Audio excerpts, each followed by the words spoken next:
It shows us precisely how we can take our created nature, which is the will to receive, and turn it into a proper mode of reception, a transformed, corrected mode of reception that becomes giving.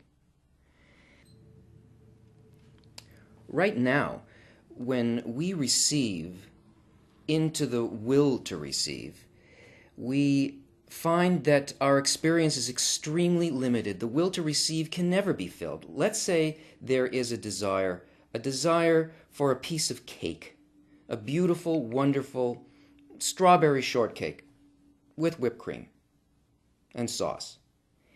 And there is a need, an idea, a lack of this. Now, as soon as we get this cake and it touches this desire, the desire is put out. We can no longer feel it. It's impermanent. It lives and then it dies. And the reason that that happens is because pleasure is only felt at the junction point between a need and its filling. The moment that the filling passes beyond the need, it can no longer be felt. So the desire dies. But what Kabbala wants to teach us to do is to find a correct way of receiving. That way is that even if there is something that is desired and it is filled, that filling will never go out.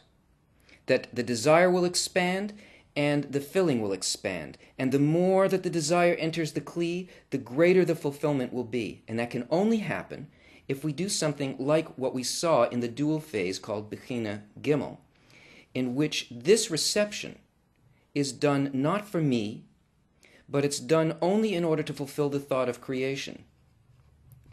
It's done for the Creator. So that this reception becomes a form of giving. How do we do this? How can we achieve this? Baal Salam gives us an analogy, a very beautiful and profound story about our situation and how to overcome it. Actually, it's profound because it shows us the real nature of where we are, something that we don't notice. There are two friends, and one friend decides to make a dinner for his dear friend, and he thinks about everything that his friend likes. He thinks about the food that he likes, the wine that he would like, the amount of the food, the way the food should look, the way the room should feel. He thinks all the time of his friend and creates a perfect meal for him. His friend arrives, comes in, and sees before him an absolute feast. And his first response is to want to eat everything right away because, of course, it's exactly what he wanted. And then another thought strikes him, which is his friend, the host, is the giver, and he's only there to take. And he has a feeling of shame because he realizes that the giver is before him. He doesn't just see a table filled with things and nobody there. He sees his friend and he realizes that his friend has done everything for him and he's just there to take. And overcome by shame, he refuses to take it. You know what it's like when somebody gives you some big gift or something that you hadn't expected. Suddenly you have this kind of response. You don't even know where it's coming from. No, I can't take this. This quality of shame, of the perception of being the receiver. He won't eat. And his friend, the host, says to him, "You don't understand. I spent all of this time just thinking about you, what you would enjoy, how we would enjoy this together. And now if you don't take what I've given you, this whole meal will be ruined for me. I will get no pleasure from seeing you enjoy this." And so the guest realizes that in this situation he really has the control. He realizes that he's not just a receiver. If he can realize while he's eating this food that he's only doing it in order to fulfill his friend's desire, then he doesn't feel the shame. He can eat it. He can go ahead and he can taste it. He can enjoy it. And he must enjoy it. It's not just that he eats it. He has to enjoy it because his friend who did this for him, his enjoyment will only come from seeing the satisfaction of the guest. And so in this response, the understanding of the reciprocal nature of this receiving, the guest not only feels the delight of the food, he also understands the thought of the host. Because now he's thinking the same thing towards the host as the host was thinking towards him. I do this to fulfill completely my friend. He could not be more satisfied than that I eat this because this was his entire goal. So I will fill him completely by this eating.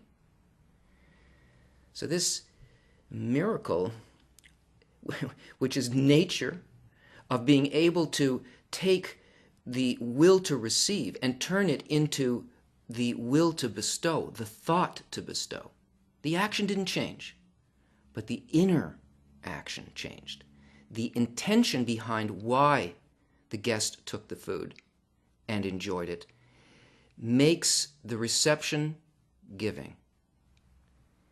This is how that intention to receive the pleasure in order to bestow to the host can be turned into a sensor called the screen, and how it allows the person, the creature, to attain the levels of bestowal that are the spiritual world.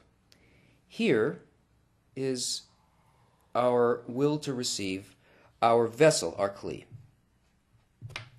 Now, this kli is filled with desires. It's filled with hungers for the meal.